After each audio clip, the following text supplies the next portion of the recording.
Hello good morning મિત્રો. આજે તો સવારમાં મને થોડોક તાવ આવ્યો તો આજે હું બાળ મંદિર નતો જો. હું અને આદિ દક્ષુ અમારા ઘરે મેચ રમવા મળી ગયા.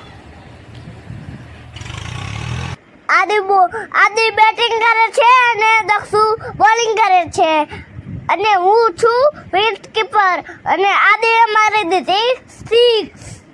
આ પાડો અમારી ટીમમાં હા.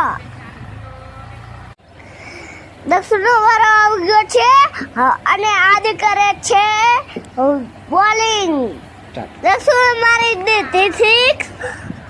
અમે પાડો વિચારવી છીએ કે અમારો વારો છે ને આવશે.